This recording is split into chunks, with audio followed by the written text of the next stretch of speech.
Hello everyone, welcome to today's video. आज के video में हम डिस्कस करेंगे आपके टीचिंग एप्टीट्यूड पोर्शन को, जो आपका पिछले बार का ईएमआरएस पीजीटी में पूछा गया था।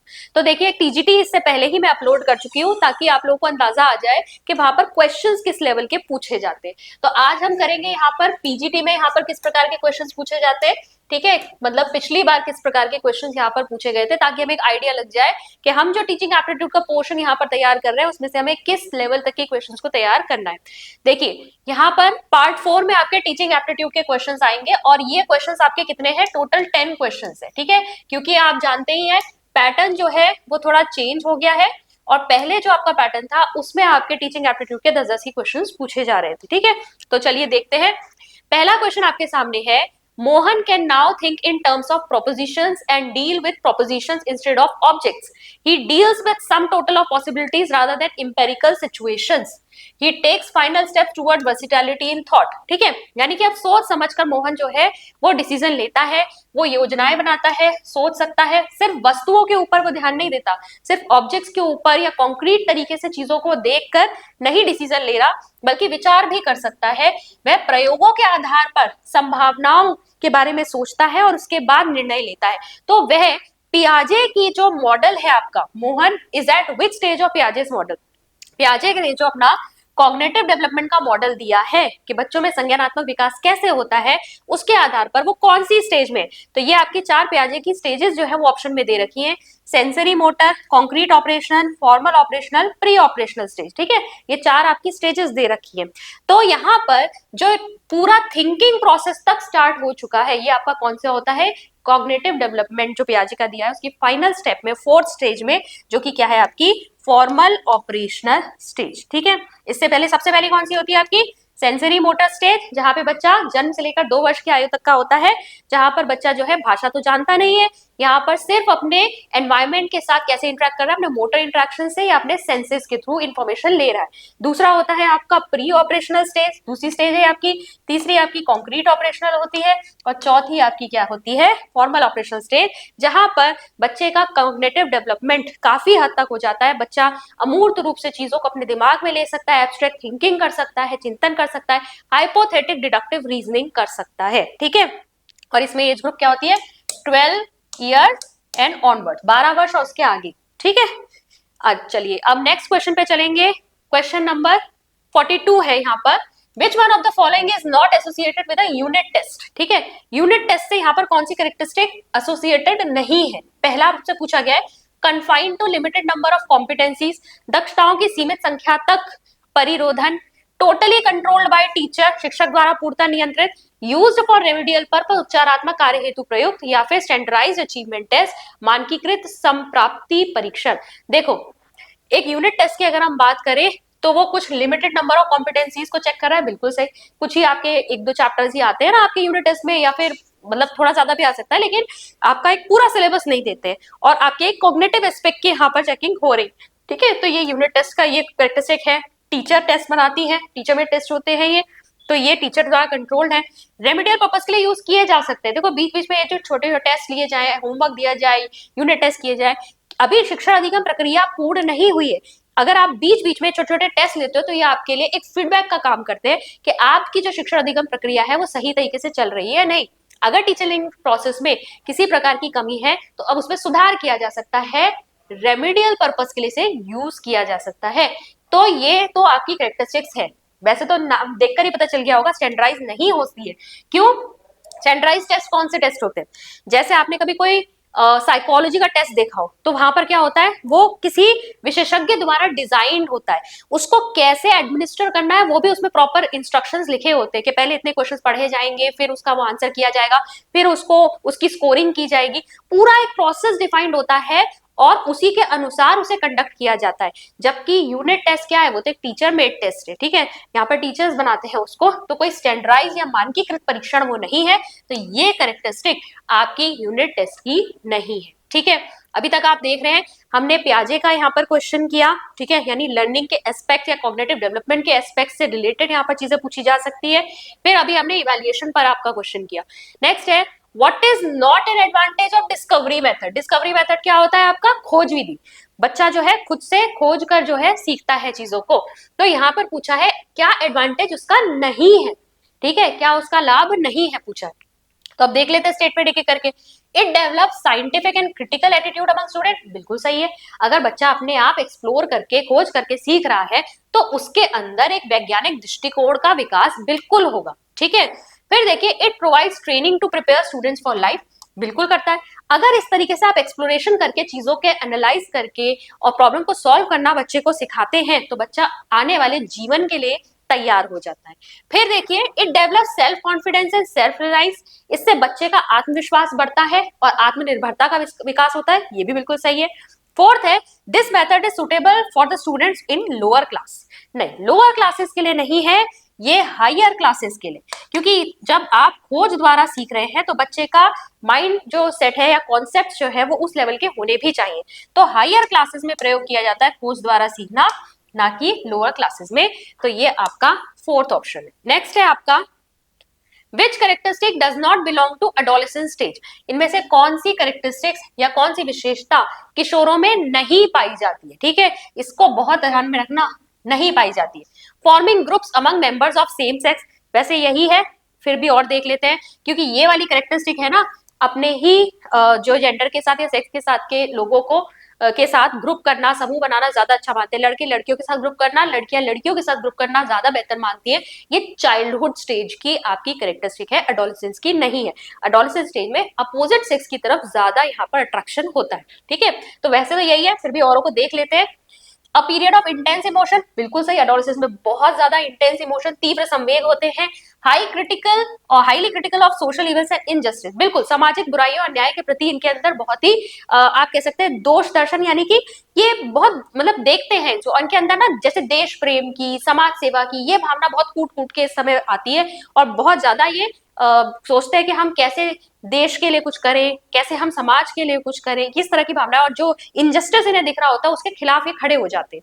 प्रोनाउंस्ड ग्रुप लॉयल्टी, उत्कृष्ट समूह प्रतिबद्धता, बिल्कुल अपने समूह के प्रति बहुत बहुत ज्यादा लॉयल होते हैं, किसी की बात सुने ना सुने अपने समूह के लोगों की बात जरूर सुनेंगे।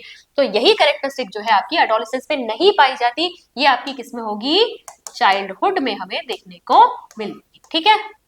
नेक्स्ट है आपका Which of the following is not an example of assessment of learning? Assessment of learning की बात हो रही है, कौन सा, अधिगम के आकलन, ठीक है। अधिगम का आकलन हो रहा है आपका। अधिगम का आकलन कब होता है, जब पूरी टीचिंग लर्निंग प्रोसेस खत्म हो गई है, लास्ट में आप चेक कर रहे हो कि बच्चे ने कितना सीखा, वो होता है अधिगम का आकलन, असेसमेंट ऑफ लर्निंग। तो इनमें से कौन सा असेसमेंट ऑफ लर्निंग में आएगा, ऑफ लर्निंग में नहीं आएगा, पूछा है, नॉट पूछा है, ठीक है। असेसमेंट ऑफ होमवर्क, वैसे यही है, क्योंकि होमवर्क को हम हमेशा फॉर्मेटिव में लेते हैं। आगे देखते हैं, scholarship exam, anecdotal record, annual examination, ये सब आपका समेटिव में आ सकता है या असेसमेंट ऑफ लर्निंग में आ सकता है। लेकिन असेसमेंट ऑफ होमवर्क क्या है, एक तरीके का फॉर्मेटिव आपका टेस्ट है या फॉर्मेटिव असेसमेंट है, जो कि कब होता है, टीचिंग लर्निंग प्रक्रिया के दौरान होता है। ये असेसमेंट फॉर लर्निंग में आएगा, ऑफ लर्निंग में नहीं। तो आपका सही ऑप्शन क्या है, ऑप्शन नंबर 1। नेक्स्ट है आपका The Ashore model of integration of ICT in the learning process has the components. Now, teaching learning का आपका जो इस बार का भी आपका जो सिलेबस दिया है उसमें कहीं भी आपके ICT मॉडल्स ऑफ टीचिंग नहीं दिए हुए हैं, लेकिन ये आपको कवर करने हैं और मैं भी यहाँ आपको इस चैनल पे जरूर ये कवर करवाऊंगी। तो अश्योर मॉडल जो है आपका, अश्योर मॉडल के ऊपर क्वेश्चन पूछा हुआ है कि ये आपका इसके कंपोनेंट्स क्या है। देखो अश्योर जो है ना वैसे भी एक एक्रोनिम है और इसका एक फुल फॉर्म है, तो यहाँ पर आपसे पूछा गया है कि ये कौन सा जो है इसके ऊपर फुल फॉर्म सही बैठ रही है। पूरी फुल फॉर्म तो यहाँ पर नहीं दी है, मुझे कहीं भी नहीं दिख रही है, पर फिर भी चलिए चेक करते हैं। ए से होता है आपका एनालाइज, ठीक है। तो सबसे पहले तो ये तो आएगा ही नहीं क्योंकि यहाँ पे एक्टिविटी दे रखा है। तो ए से क्या है, एनालाइज। अब एनालाइज क्या करना है, एनालाइज कंटेंट को नहीं करना, लर्नर को करना है। तो अब ये भी कैंसिल हो गया। अब इन दोनों में से देख लो, तो क्या है, ए से होता है एनालिसिस, एनालाइज द लर्नर्स, बिल्कुल सही। एस से है स्टेट द ऑब्जेक्टिव्स, लक्ष्य नहीं, लक्ष्य बहुत बड़ा होता है, उद्देश्य। जब आप इस समय कुछ पढ़ाने जा रहे हो तो उसका उद्देश्य क्या है, क्या सिखाना चाहते हो। तो यहां से आपका ये भी कैंसिल हो गया और ये आपका ज्यादा सही है, ठीक है। वैसे भी आगे आप देखोगे तो यहाँ पे दो चीज आपकी निकल है, एक तो एम, अगर एक बार को मान भी लें कि एम ही ले लेते हैं तो भी आप आगे चेक करो सेलेक्ट, ठीक है। इस वाले एस से क्या जाएगा, ए से तो आपका आया क्या, एनालाइज द लर्नर। एस से आया आपका स्टेट द ऑब्जेक्टिव्स। फिर दूसरे एस से आपका आता है select the method and materials. ठीक है, किस आप विधि से किस प्रकार के टीचिंग लर्निंग मटेरियल के साथ आप पढ़ाओगे, उन्हें सेलेक्ट करोगे, उनका चयन करोगे। फिर है यू, यू से आता है utilize the method and materials, अब आपको यूज करना है यानी पढ़ाना है। और आर से होता है रिक्वायर पार्टिसिपेशन। ठीक है, पार्टिसिपेशन किसका, स्टूडेंट का। ये नहीं कि जो टीचिंग लर्निंग हो रही है वो एक तरफा हो रही है, आपने मेथड्स और मटेरियल्स के थ्रू आप पढ़ा तो रहे हो, बच्चों का भी पार्टिसिपेशन आपको लेना है। तो R stands for requirement of participation. And E से होता है, अब टीचिंग लर्निंग प्रोसेस खत्म होती है उसके बाद क्या होता है आपका, इवेल्युएट। तो यहां पर आ रहा है एक्सटेंड, जो कि गलत है, वो होगा इवेल्युएट। तो फोर्थ वाला ऑप्शन आपका अश्योर मॉडल को के कंपोनेंट्स को सही सही यहां पर बता रहा है। ठीक है, तो फोर्थ ऑप्शन इसका होगा। नेक्स्ट पे चलेंगे, which one of the following is not a characteristic of teacher centred approach. ठीक है, इसमें से बताना है कि शिक्षक केंद्रित उपागम की निम्नलिखित में से कौन सी विशेषता नहीं है। ठीक है, हर क्वेश्चन को इन्होंने ऐसे ही दे रखा है, नॉट अ कैरेक्टरिस्टिक। तो पहला है unfamiliar abstract concepts are directly explained by the teacher. ठीक है, तो यहाँ पर टीचर ही एक्सप्लेन कर रही है, तो ये तो टीचर सेंट्रिक ही हो गया। Enough scope for discussion and debate is available. Teacher centre approach में कभी भी बच्चों को खुली चर्चा और वाद विवाद का अवसर नहीं होता है। यहाँ पर दिया है, तो इसका मतलब यही हमारा सही आंसर है। ये पूछा ना टीचर सेंट्रिक अप्रोच की विशेषता नहीं है, तो ये नहीं है, ये आपको डेमोक्रेटिक टीचिंग में देखने को मिलेगी, स्टूडेंट सेंट्रिक में देखने को मिलेगी। बाकी भी ऑप्शन चेक कर लो।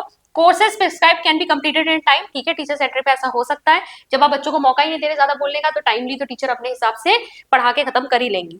Large size classes are handled very well, क्योंकि टीचर का ही कंट्रोल है पूरी क्लास पर, तो कितना भी साइज हो क्लास का, अगर टीचर सेंट्रिक मॉडल आप अपना रहे हो तो वहां पे बच्चे जो है बहुत कंट्रोल में रहते हैं। ठीक है, नेक्स्ट पे आएंगे, effective teaching bye and large is a function of. ठीक है, तो मुख्यतः प्रभावी शिक्षण किसका प्रकार है, टीचर स्कॉलरशिप, नहीं स्कॉलरशिप से तो कोई मतलब नहीं है। Teachers positive attitude toward teaching, हाँ अच्छा है ये। ठीक है, शिक्षक की अगर शिक्षण के प्रति अच्छा सकारात्मक अभिवृत्ति होगी तो प्रभावशाली शिक्षण हो सकता है। Teacher's ability to make students learn, अगर विद्यार्थियों में अधिगम करा पाने की योग्यता टीचर के अंदर है तो ये तो बहुत ही अच्छी बात है, तभी इफेक्टिव यहाँ पर टीचिंग लर्निंग होगी। अगर शिक्षक के अंदर योग्यता है कि वो बच्चों को अच्छे से सिखा पाए, लर्न करा पाए, तो बिल्कुल होगी इफेक्टिव टीचिंग। टीचर्स ऑनेस्टी, तो बेस्ट आंसर हमें यहाँ थर्ड वाला ही लग रहा है, थर्ड वाला ऑप्शन यहाँ पर सही ऑप्शन है। नेक्स्ट है, what should not be a role of a teacher in the construction of knowledge by students। ठीक है, तो यहाँ पर विद्यार्थियों द्वारा ज्ञान की संरचना कराने में शिक्षक की कौन सी भूमिका नहीं होनी चाहिए। तो यहाँ पर आपको देखना है कि बच्चे जो है अपने ज्ञान का निर्माण खुद करेंगे, तो यहाँ पर टीचर की भूमिका क्या नहीं होगी। यहाँ पर पहला है supporting cooperative and collaborative learning, बिल्कुल सही है। अगर बच्चों को आपने खुली छूट देनी है कि बच्चे जो है अपने ज्ञान का निर्माण खुद कर सके, तो हम कोऑपरेटिव और कोलैबोरेटिव लर्निंग पे जा सकते हैं। देखो, कोऑपरेटिव लर्निंग जिसे हम क्या कहते हैं, सहयोगी शिक्षण, और आपका कोलैबोरेटिव सहभागितापूर्ण, दोनों ही आपके ग्रुप में सीखने के मेथड्स हैं। यहाँ पर बच्चे जो है समूह बनाकर सीखते हैं, लेकिन कोलैबोरेटिव में क्या होता है, मेजरली डिपेंड्स ऑन डिस्कशंस। यहाँ पर आप अपने नॉलेज आइडियाज शेयर कर रहे हो, एक दूसरे का साथ दे रहे हो, और फिर जाकर जो है आप अपना जो भी आपको प्रोजेक्ट दिया गया है उसको कंप्लीट करने की कोशिश कर रहे हो। मेन फोकस यहाँ पर किस पे, एक दूसरे के सीखने सिखाने के ऊपर है। जबकि हम कोऑपरेटिव लर्निंग की अगर हम बात करें, तो यहाँ पर आपका क्या होता है, कोऑपरेटिव लर्निंग में टीचर का कंट्रोल थोड़ा ज्यादा होता है। टीचर खुद से एक्टिविटी यहाँ पर डिजाइन कर रही है, आपके ग्रुप्स बना रही हैं, अलग अलग इंडिविजुअल लोगों को भी रोल्स असाइन कर रही हैं कि टास्क का ये पार्ट तुम्हें करना है, इसका ये पार्ट इस पेयर को करना है, पूरा असाइन किया जाता है। कोऑपरेटिव लर्निंग में जो आपकी अकाउंटेबिलिटी है, जिम्मेदारी है, वो किसकी है, ग्रुप की भी है और इंडिविजुअल की भी है, क्योंकि वहां पर इंडिविजुअली भी सबको टास्क दिए गए, लेकिन मेन गोल या एम क्या है, टास्क को कंप्लीट करना, टास्क को अच्छी तरीके से कंप्लीट हो जाए ये देखना। कोलैबोरेटिव में एक दूसरे के लर्निंग के ऊपर ज्यादा फोकस है। ठीक है, तो यहाँ पर, और कोलैबोरेटिव में टीचर का रोल भी कम है। तो यहाँ पर आप चेक कर रहे हैं कि टीचर का रोल क्या नहीं है। भाई पहला तो यहाँ पर ठीक है, टीचर का रोल ये हो सकता है कंस्ट्रक्शन ऑफ नॉलेज में। Then focusing on realistic approaches to solve real world problem, ये भी हो सकता है कि रियलिस्टिक जो है एक वास्तविक एक दृष्टिकोण लेकर आए कि हम कैसे जो है समस्याएं सुलझा सकते हैं। Discouraging self analysis and self assessment, ठीक है, ये रोल नहीं होना चाहिए। ठीक है, कंस्ट्रक्शन ऑफ नॉलेज अगर बच्चा कर रहा है तो उसे अपना आत्म आकलन भी करना पड़ेगा, एनालिसिस और असेसमेंट दोनों करना पड़ेगा। तो अगर ये करने से टीचर रोक रही है तो ये उनका रोल नहीं है कंस्ट्रक्शन ऑफ नॉलेज में। Then being sensitive to the previous experience of each and every student, तो मतलब हर बच्चे के संपर्क में हो, वो जानती हो कि किस स्टूडेंट ने कितना सीखा है, उसका पूरा अनुभव क्या था, तो ये भी होगा। तो पूछा है क्या नहीं होना चाहिए, तो सेल्फ एनालिसिस और सेल्फ असेसमेंट को डिस्करेज करें, ये नहीं होना चाहिए। और लास्ट क्वेश्चन देखिए, ये है आपका, if students are not taking interest in their studies the teacher should, simple question है कि यदि विद्यार्थी अपनी पढ़ाई में रुचि नहीं ले रहे हैं तो शिक्षक को tell them that taking interest in their studies would lead to good result, सिर्फ ये बताया कि अगर आप पढ़ाई में ध्यान लगाओगे तो आपको अच्छा रिजल्ट मिलेगा। File a complaint with principal and parents and seek their indulgence, principal शिकायत कर दे, पेरेंट्स से शिकायत कर रहे, नहीं ये भी नहीं होना चाहिए। Then find out causes for lack of interest and take corrective measures, यही सही आंसर है। अगर टीचर को ये प्रॉब्लम दिख रही है तो वो उसके पीछे का कारण का पता लगाए और करेक्टिव मेजर्स यानी कि जो भी सुधारात्मक वहां पर प्रक्रिया अपनाई जाए या कार्रवाई की जा सकती है वो करी जाए। और ask them to as to why are they not taking interest, केवल पूछने से तो काम चलेगा नहीं, तो यहाँ पर थर्ड ऑप्शन ही करेक्ट ऑप्शन है। तो ये आज हमने आपके 10 क्वेश्चंस किए। ये जो 10 क्वेश्चंस है इससे हमने एक अंदाजा लगाया कि किस तरीके के किस लेवल के क्वेश्चंस जो है हमसे इस ईएमआरएस एग्जाम में पूछे जाएंगे। अब आने वाली क्लासेस में हम जल्दी आपका ये पूरा कोर्स कंप्लीट करने की कोशिश करेंगे। ऑलरेडी मैं एनईपी करा चुकी हूँ। आपका डोमेन नॉलेज में से आपका case study based question, experiential learning, उसके एमसीक्यूज भी मैंने करवाए हैं, टॉपिक को भी पढ़ा दिया है, वो वाला ऑलरेडी आपका खत्म हो चुका है। टीचिंग में भी हम काफी कुछ यहाँ पर कवर कर चुके हैं। अब नेक्स्ट जो हमारे कुछ रिमेनिंग टॉपिक्स है उन पर हम बात करेंगे, चर्चा करेंगे और उन्हीं से रिलेटेड एमसीक्यूज को प्रिपेयर करेंगे, ताकि आने वाले जो कुछ दिन आपके बचे, 13 को आपका एग्जाम है, 13 दिसंबर को, तो आपकी तैयारी और अच्छी हो सके और भी ज्यादा मजबूत हो सके। तो आई होप आज की वीडियो आपको अच्छी लगी। अगर अच्छी लगी हो तो प्लीज इसे लाइक कीजिएगा, चैनल को अभी तक सब्सक्राइब नहीं किया है तो सब्सक्राइब जरूर कर लीजिएगा। मैं मिलती हूँ आपसे नेक्स्ट लेक्चर में। Thank you.